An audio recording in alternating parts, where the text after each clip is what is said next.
وقد أعلن منذ بداية بطولة هذا الموسم على أنه يضع في حساباته لقب البطولة الوطنية. أصرف أموال كثيرة من أجل جلب لاعبين في المستوى. نهاية المباراة وتتويج فريق الوداد الرياضي البيضاوي بلقب البطولة الوطنية لهذا الموسم، تتويج مستحق لفريق الوداد، ونهنئ كذلك الفرق الأخرى التي نافست من أجل الظفر باللقب. نهنئ الرجاء، نهنئ الدفاع الحسني الجديدي، ونهنئ الكوكب والمغرب الفاسي وكل الفرق التي أعطت لبطولة هذا الموسم تشويقا متميزا.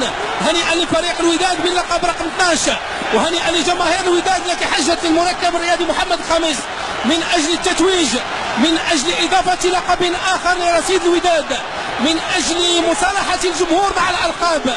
الوداد الذي يعتني الآن صدارة الترتيب على مستوى الألقاب واللقب رقم 12 إلى جانب الجيش الملكي. الوداد والجيش في صدارة الفرق الوطنية على مستوى الألقاب ب 12 لقب، والرجاء في المركز الثاني ب9 ألقاب. فريق الوداد أخلص لجمهوره، وهنيئا للفريق الأحمر بهذا التتويج، هنيئا لكل فعاليات فريق الوداد بهذا التتويج، وهنيئا لكل الفرق الوطنية التي نفست على بطولة هذا الموسم، سواء التي احتلت مراكز متقدمة أو التي لم يسعف الحظ من أجل البقاء بالقسم الوطني الأول. جمعية سلوية نتأسف لهذا الفريق الذي غادر القسم الوطني الأول. أولمبيك أسفي هو الآخر فاز في مباراة اليوم، واعتقد ان اولمبيك اسفي هو من سيغادر الى جانب فريق الجمعيه السلويه بالنسبه الخاصه مع الخميسات. مع الاسف يمكن نتمنوا ولكن بقى فريق الفتح الرباطي بقي عنده مباراه مؤجله، وانتظروا اشنو غادي حسب المعطيات المتوفره الان.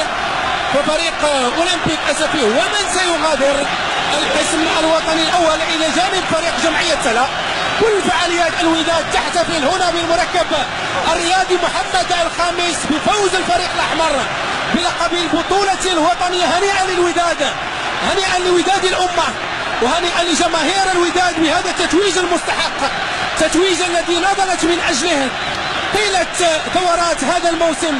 صحيح ان المنافسه كانت قويه من طرف الرجاء ومن طرف الدفاع الحسني الجديدي، واعتبر ان الفريق الجديدي هو الفريق سيء الحظ لانه لعب يعني الموسم الماضي وهذا الموسم مباريات قويه وفاز بلقب بطوله الخريف الموسم الماضي وهذا الموسم، ولكن السرعه النهائيه خانت هذا الفريق. وبخبره عناصر الوداد وبخبره فريق الوداد وبخبره الاطار التقني للوداد الرياضي البيضاوي يفوز هذا الفريق بالبطوله الوطنيه. اذا هنأنا فخر الدين رجحي بالفوز، نهنئ كذلك الزكي الذي ارسل دعائم فريق الوداد والذي كان له الفضل في